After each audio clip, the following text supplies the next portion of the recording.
A gente tá numa época, é uma coisa que até falou o engenheiro Léo, eu não consigo chamar o cara de Leonardo, né, engenheiro Léo.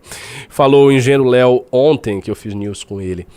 As pessoas estão profundamente apáticas. Eu acho que elas estão profundamente apáticas.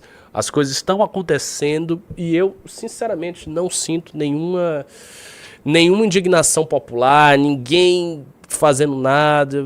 As pessoas estão deixando acontecer. Você tá vendo as pessoas, por exemplo, indignadas com isso? Não, ninguém tá vendo alguém comentar isso? Ninguém fala sobre isso. Inclusive, professor, assim, não sei se é possível fazer uma análise nesse sentido também, mas eu reagi essa semana com o Arthur, uma moça falando sobre os 10 livros mais vendidos no Brasil no último mês. O senhor chegou a ver isso? Não, mas é só merda, eu já sei. Os 3 livros mais vendidos no Brasil no último mês foram livros de colorir para adultos. Nossa senhora. Então eu acho que além das pessoas... Eu sei o que é. Eu sei o que é, porque eu comprei esse livro pra minha filha, pô. Então, é um livro de ursinho, que vem uns ursinhos isso, engraçados. Isso aí. Aí vem um ursinho e as pessoas ficam colorindo aquilo então, ali. Então, assim, além das pessoas estarem anestesiadas, elas não estão absorvendo conhecimento suficiente para poder interpretar o que essas coisas querem dizer, e elas estão, além de tudo, infantilizadas. Mas você sabe por que isso acontece? Sabe qual é a causa profunda disso, na minha opinião? Eu acho que a sociedade atual, ela é de alguma maneira uma sociedade regressista. Ela tem... Como é que eu vou explicar isso melhor? É como se as pessoas estivessem regredindo psicologicamente mesmo. Elas estivessem, sabe, volta... Não, mas é uma coisa psicológica mesmo. Quando você estuda psicologia, existem patologias psíquicas que consistem em você não conseguir sair de fases infantis, fases que você tem que sair para se tornar uma pessoa adulta, se tornar uma pessoa madura. Eu acho que há algo na cultura, pelo menos ocidental, que está segurando as pessoas em fases de muita imaturidade. As pessoas estão se tornando muito infantilizadas e bobas. Por exemplo, esse negócio do bebê reborn... que tá aí. É uma coisa... Isso. Quer dizer, são mulheres adultas que não têm filhos que ficam brincando de boneca. São pessoas adultas que estão brincando de boneca. Outra coisa, a galera vai ficar puta comigo. Vai ficar puta comigo, mas entenda bem. Videogame. Opa. Ah, mas eu gosto... Beleza, você gosta de jogar, eventualmente. Eu também jogo. Eu joguei um pouco do Elden Ring. É legal, muito de vez em quando. Mas tem muita gente aí de 20, 30 e tantos anos que passa todos os dias jogando videogame. O cara passa horas e horas e horas a fio. Sabia? Não, mas foi cancelado. Aí não, sabia que... Não, professor. Mas é isso mesmo, senhores. Só porque vocês são nerds dos gamers. Eu jogo também videogame. Mas é exatamente o que a gente conversou essa semana na live. O problema é que, assim, o problema não é as pessoas pintarem livros. O problema não é a pessoa fazer uma coleção de pintar boneca. Livro eu acho que é problema. O problema não é a pessoa jogar videogame. O problema é a pessoa só fazer isso. É absurdo a gente ter os 3 livros mais vendidos do Brasil. Os 3 mais vendidos serem livros de pintura. Mas não tem problema você pintar uma coisa ou outra de vez em quando. Eu acho. A gente tem que combinar que tá exagerado. É igual o videogame. Pô, se o cara só faz isso da vida... Mas eu não consigo conceber um adulto. Não consigo conceber um adulto pegar um livro de colorir. Porque não é que o adulto tá aprendendo a pintar. Sim. Isso é outra coisa. Você tá uma tela lá, você tá aprendendo a pintar ou desenhar. Bom, isso é bacana. Mas não, a pessoa tá pegando um livro de colorir com um ursinho num jardim. Literalmente é isso. A pessoa tá ali vendo um ursinho no jardim e tá pintando o ursinho e achando graça e passando horas da sua vida pintando um ursinho. A mesma coisa com joguinhos. Eu sei que vocês não gostam porque vocês são viciados, todos vocês, vários de vocês, são viciados em joguinhos. Vocês ficam, joguinho, no celular, eu vou, joguinho. Isso é coisa de retardado. Isso é coisa de abestalhado. É sério mesmo. Pelo amor de Deus, você não pode fazer disso o centro da sua vida. Se você é adulto, o centro da sua vida tem que ser coisa de adulto. E coisa de adulto... Não é. É diferente de hobby. As pessoas estão confundindo as coisas. Existem hobbies que são apropriados para pessoas maduras. Mas não tem distinção. Tem distinção, sim. São atividades que remetem à infantilidade. Você está com um livro que você fica colorindo ursinhos num jardim, isso é uma coisa de criança. Você tá com um bebê uma boneca que você chama o seu bebê e que você fica lá, oh, meu bebê, isso é coisa de criança. Você está adulto gastando horas todos os dias jogando videogame, me desculpe, isso é coisa de criança. São várias e várias coisas de criança. Ah, mas as pessoas fazem, elas são viciadas, elas vêm desde a adolescência, desde a infância. Mas continua sendo coisa de criança. Continua sendo coisa de criança. Essa é real. Isso é uma das. E se você for observar, você vai ver. A sociedade está se tornando infantil. Aí vocês estão falando de criar banda aos 40 anos. Não, banda é coisa de adulto, cara. Me desculpe, banda não tem nada a ver. Você tocar, você fazer motocross como o Arthur gosta, isso é coisa de adulto. Agora, ficar jogando Dota como o Kim gosta de jogar é meio coisa infantil, sim. Pô, como é que não é? É lógico que é. É lógico que é. É claro que há um elemento infantil de você perder tanto tempo jogando um jogo de videogame. Sinto muito. E eu gosto de videogame. Videogame é legal. Às vezes eu pego um jogo e eu fico viciado, tá? Mas é uma coisa infantil. É uma coisa infantil, não tem como negar. Eu encontrei o vídeo da moça aqui que ela faz o ela top faz 10. A defesa? Não, ela faz o top 10 dos livros. A gente precisa ter uma conversa séria sobre os livros mais vendidos do mês passado. O que é que está acontecendo com a gente? Depois de gravar vários vídeos com os mais vendidos de outras décadas, eu resolvi gravar os mais vendidos da atualidade, segundo a Publish News. Eu fiquei chocada e eu tenho certeza que você vai ficar também. O 10º livro mais vendido de abril de 2025 é o livro de colorir para adultos Comfy and Cozy. Exatamente esse livro aí. Nossa Senhora. Café com Jesus. Em 8º lugar, Faça Direito, Faça Dinheiro. Em 7º lugar, Café com Deus Pai. Em 6º lugar, Mais Esperto que o Diabo. Em 5º lugar, o mais vendido do mês passado foi Caminhos da Esperança. O 4º livro mais vendido foi O Poder da Autorresponsabilidade. Em 3º lugar, E se aquilo... Outra coisa, dê uma pausa aí. Também, assim, um negócio que a gente vê demais nessa lista aí. Tem livros que são infantis e livros que são de autoajuda. Que é outra característica dos tempos atuais. As pessoas, elas estão muito fodidas psicologicamente, elas estão muito mal. Porque elas precisam ficar consumindo a autoajuda o tempo inteiro. Então, assim, a quantidade de livros que são editados no mercado editorial todos os anos, de autoajuda, é assim, dá, sei lá, o escritório inteiro do MBL de livros sobre isso. E são livros que falam basicamente as mesmas coisas. Que, tipo, tem um livro de autoajuda. Você deve se preocupar com o seu sonho. Você não pode viver de forma mecânica. Pô, será que a pessoa precisa de um livro pra saber disso? Será que não é intuitivo que ela tem que se preocupar com a vida dela e não pode viver de forma mecânica? Aí tem outro conselho. Sei lá, não se estresse. Veja as coisas como se fosse pela primeira vez. Todos esses conselhos. Isso é muito banal. Entendeu? Se eu tiver tempo, em uma semana eu escrevo 40 conselhos de autoajuda e faço um livro sobre isso. E as pessoas ficam comprando e consumindo e elas ficam iguais. Não é que elas vão melhorando, as pessoas não estão melhorando, elas estão a mesma coisa. E vão comprando esses livros e não serve pra porra nenhuma. Colorir para adultos. Segundo lugar, Dias Quentes, livro de colorir para adultos. Primeiríssimo lugar, o livro mais vendido no Brasil em abril de 2025 foi Do Dia para a Noite, livro para colorir para adultos. Cachorrinho. Não estou aqui para questionar os livros de colorir, muito... Enfim, aí ela faz aqui a análise dela. Não sei se você quer assistir. Deixa eu ver o que ela vai dizer.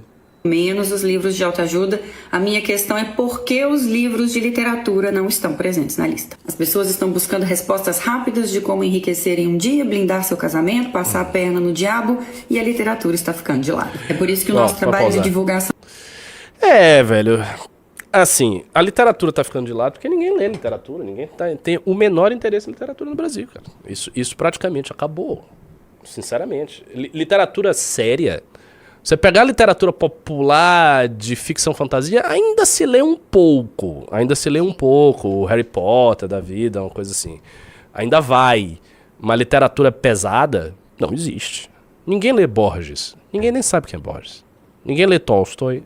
Ninguém lê essas coisas. Não lê. Assim, a saída da literatura, a quantidade de livros que se publicam de literatura é muito pequena. Muito pequena. Um livro de poesia, pra você ter noção, um livro de poesia bem sucedido no Brasil inteiro vende 600 cópias, se muito, no Brasil todo. Livro de autor premiado, livro de autor importante. E é isso. É disso pra baixo. De filosofia, então, esquece. Não vende nada. Nada. Tipo, se você vender num livro de filosofia sei lá, 150 cópias é muita coisa. 200 cópias, meu Deus, 300 cópias é o cara mais popular do mundo. Então, Não se vende nada. O fato do MBL estar criando uma editora, novamente a gente está remando contra a corrente. A gente rema contra a corrente ao fazer isto aqui, que é uma revista impressa de cultura. Absolutamente ninguém lê revista impressa de cultura, fora um círculo muito restrito de pessoas da esquerda que leem Piauí 451. Então, a gente está fazendo isso aqui é uma coisa contra a corrente, é contrária à corrente. E, assim, isso é uma raridade, cara. Isso aqui é uma raridade. Mesma coisa, livro. As pessoas não leem, absolutamente. Eu lembro de ter ficado espantado, muito espantado, quando eu fui na Argentina. E eu fui lá para a Argentina e passei um tempo em Buenos Aires. Passei mais de uma semana em Buenos Aires. E eu via que, às vezes, num quarteirão só, tinha 3 livrarias abertas. 3 livrarias grandes abertas. E não eram livrarias de coisas genéricas. Eram livrarias mesmo. Tinha uma, inclusive, que era assim. Tinha um quarteirão, aí era uma livraria esotérica, uma livraria de artes e uma livraria de várias coisas. As 3 estavam abertas, as 3 estavam cheias, tinha gente entrando, saindo, pegando livro, comprando. Que eu entrei na esotérica, era imensa, tinha um monte de coisa que a gente não acha aqui no Brasil, absolutamente. Muita coisa traduzida aí, muita coisa islâmica traduzida, sufi e tal. E aí eu fui olhar lá a livraria e tinha uma galera entrando, tinha uma galera saindo, tinha uma galera pegando os livros. Então você sente em Buenos Aires que há uma vida cultural, que as coisas estão acontecendo, que tem círculos de pessoas cultas conversando e trocando, sabe, ideias, impressões sobre as coisas que leem. No Brasil, isto não existe. Por que você acha, professor? Vários motivos. As razões disso aí... A primeira razão é a nossa educação ser um fracasso absoluto. A educação brasileira não é que ela é ruim, ela já ultrapassou o nível que você pode qualificar de ruim. Ela não existe. A educação brasileira é uma farsa. É uma farsa, entendeu? A educação pública é farsa mesmo, total. A educação privada é um pouco melhor, mas é uma educação toda voltada para fazer o Enem. Antigamente, na minha época, para fazer o vestibular. Então, assim, você tem basicamente os últimos anos da educação de qualquer escola privada, qualquer colégio privado. E do interesse de todo o alunado, de todos os pais e tudo mais, é passar numa prova. Então você tem uma prova e você tem que passar naquela prova, você decora uma série de coisas, você vai ali, você passa a prova, depois você esquece, você vai seguindo a sua profissão para ver se você ganha algum dinheiro. Então, há muito pouco de formação humanística nisso aí. Há muito, muito pouco. Então você tem uma educação de base que é uma farsa. A segunda razão é que a dita cultura literária no Brasil morreu. Isso é uma coisa que eu já falei várias vezes em news. Vamos lá, vou citar nomes que vocês todos conhecem, você conhece. Carlos Drummond de Andrade, né? Conhece? Cecília Meirelles, Graciliano Ramos, Jorge Amado, Guimarães Rosa... Aí tem outros mais obscuros, Juscelino Greenwald, não sei se vocês vão conhecer, Antônio Calado, mas tem João Cabral de Melo Neto, que escreveu Morte e Vida Severina, Paulo Leminski, enfim, dá para citar vários aqui. Estes caras que vocês conhecem, ela conhece, as pessoas conhecem, estas pessoas existiram todas, elas viveram numa mesma época, elas se conheceram, elas escreviam em jornal. Quando você abre um jornal da década de 50, da década de 60, 70, até 70, o que você vai ver é grandes escritores conhecidos que escreviam em jornal. Todo mundo lia, todo mundo sabia. Era uma cultura que estava viva. As pessoas tinham uma referência. Existia isso aí, existia uma cultura que era viva. Agora, vamos lá, hoje, me citem aí os grandes poetas brasileiros hoje. Putz. Você sabe algum? Não sei nenhum. Mas você sabe quem é Drummond? Ah, não, claro.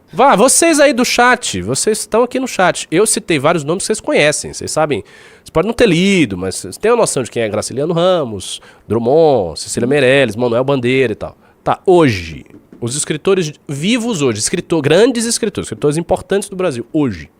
O pessoal tá falando, né? Não vai sair. Itamar, que segundo dizem que escreveu Torto Arado, é um mau escritor. Aí não tem. Não tem. Falaram bastante dessa Márcia Não, porque ela é uma idiota. Não conheço. Foi um imbecil completa. Uma filósofa ligada ao PT, que falou da lógica do assalto. Falou um monte de merda. É um imbecil. Não tem. Ferreira Goulart, infelizmente, Ferreira Goulart morreu. Tem alguns, Adélia Prado tá viva. Tem, sei lá, 200 anos. Acho que ela tá viva ainda. Mas o que eu digo é... E essa é a segunda razão. A vida da cultura morreu. Quando você tem a vida da cultura, ela morre e as pessoas não... Para elas não chega nada, isso provoca o seguinte efeito. O primeiro efeito imediato da morte da vida da cultura é que não há mais interpretação sobre o mundo que seja atualizável. Porque a literatura, principalmente a literatura, as artes de um modo geral, mas a literatura é mais explícita nisso, porque lida com linguagem escrita, né? A literatura, ela tem um poder, Ana, de te fazer entender o mundo que você está. De fazer você entender as emoções das pessoas. Ela vai te tocando nessas emoções e as pessoas que leem literatura, elas adquirem uma certa profundidade, uma certa maturidade psíquica. Só que para isso existir e você não ser um antiquário, você tem que ler também literatura contemporânea. Você pode ler os clássicos antigos e tudo mais, mas você tem que ler o que está sendo feito agora também. Por quê? Porque o mundo é agora. Um autor que escreveu no início do século XX, ele está lidando com as questões sociais, econômicas, políticas, psíquicas daquela época. Então é preciso que isso seja sempre atualizado. A experiência humana, embora ela seja estruturalmente idêntica, porque o ser humano é idêntico desde sempre, ela também muda. Ela é idêntica estruturalmente, mas ela vai mudando de acordo com os estímulos do ambiente. O ambiente muda. Novas questões aparecem. Né? Novas tecnologias surgem e alteram a vida das pessoas. A família de hoje não é igual à família de 50 anos atrás, que não é igual à família de um século atrás. Então tudo isso faz com que as coisas mudem. Mas você não vê a literatura viva no Brasil. Então, como você não vê a literatura viva no Brasil, as pessoas não conseguem acessar essa dimensão. Elas não acessam essa dimensão. Então, essa é a segunda questão. Então, a primeira é a educação, que é uma farsa completa. A segunda é a morte da cultura. Quando vem essas duas questões, aí vem uma terceira. Que é, essa terceira é derivada destas duas e derivada da economia quebrada do Brasil e todos os problemas econômicos que a gente tem. Livro no Brasil se tornou impagável. Ele está cada vez mais caro. Então você vai comprar um livro, às vezes um livro basicamente simples, você vai gastar R$120. Isso, minha gente, um cara que ganha um salário mínimo é 1/10 do salário dele. Esse cara não vai comprar esse livro, obviamente. Ele não tem dinheiro para comprar isso. Ele tem que pagar a conta de luz. Ele não vai comprar um livro. Então começa a ficar muito caro. E aí vem uma quarta questão. Além de estar muito caro e, portanto, você ter uma desvantagem econômica, também a quarta questão é: não há nenhuma vantagem social para quem lê. Porque qual é a distinção aqui? Antigamente, há muitas décadas atrás, no Brasil e no mundo inteiro, a leitura fornecia algumas habilidades que eram prezadas socialmente. Então, se você lê um livro sobre a história do modernismo paulista, né, como o São Paulo se constituiu, Semana de Arte Moderna, blá blá blá. As meninas, todas as meninas que eram da sua idade e tal, elas sabiam francês, elas tocavam piano, elas tinham mais ou menos uma noção da literatura romântica do século XIX, meninas que tinham grana, obviamente, estou falando povão, mas as elites eram distintas do povo, tal, também por uma distinção cultural. O Pierre Bourdieu, que é um grande sociólogo francês, ele fala disso no livro dele, A Distinção.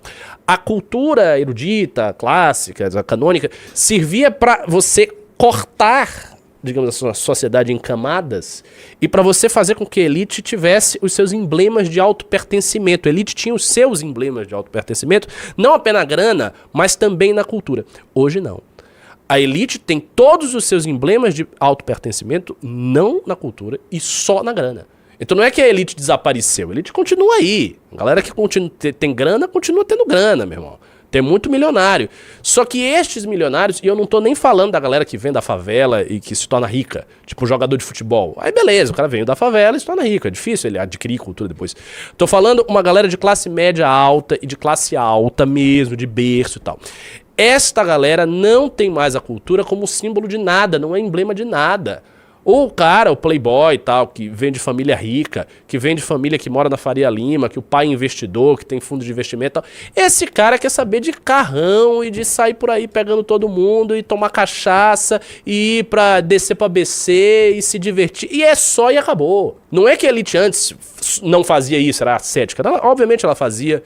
Mas o que eu digo é que o emblema da cultura não existe mais. Então não há nada que distinga, que separe muito uma mina de 25 anos que faz medicina numa faculdade cuja mensalidade é 20 mil reais de uma guria que ganha 2 mil reais sendo caixa de supermercado. O que distingue uma mina, que é essa que eu descrevi de elite, de uma mina pobre é basicamente o seguinte: a mina de elite tem acesso a uma educação melhor, mas essa educação não inclui formação humanística. Ela inclui aprendizado de habilidades práticas para passar em certos exames e para entrar em certas faculdades concorridas e daí fazer dinheiro, fazer money. Tá, isso que ela tem.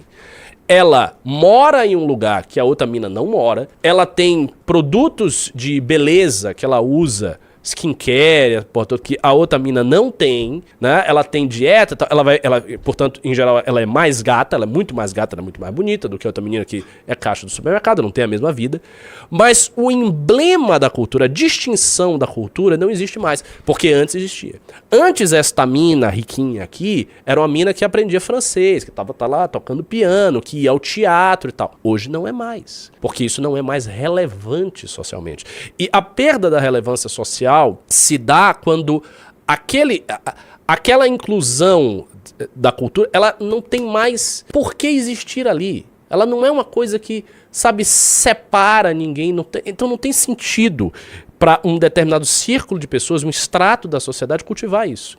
Não há mais sentido, né? Por exemplo, as pessoas, isso era muito comum, os caras aprendiam poesia porque eles queriam pegar mulher. Isso pra nós hoje é uma coisa ridícula. Ninguém vai aprender poesia pra pegar mulher. Você vai escrever um poema pra mulher, a mulher vai dizer que você é um viado, você é um idiota. Isso não tem... Tipo, pô, o cara tá emocionado aqui, tá me mandando um poema, esse maluco. Não tem nada a ver, não faz sentido isso. Mas antes fazia. Tem uma série sobre Juscelino, ex-presidente do Brasil, e o Juscelino era um pegador, um cara tinha uma lábia e tal.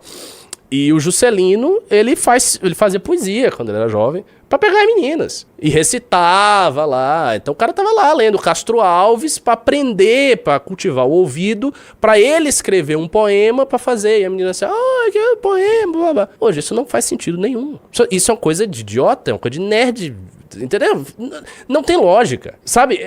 Não tem encaixe. Então é por isso. Estas são as razões que levam a esse estado que a moça está descrevendo. Agora você pergunta, como é que resolve? Eu não acho que resolve. Eu acho que é daí pra pior, e estamos todo lascado. Mas aí eu perco todas as esperanças, professor.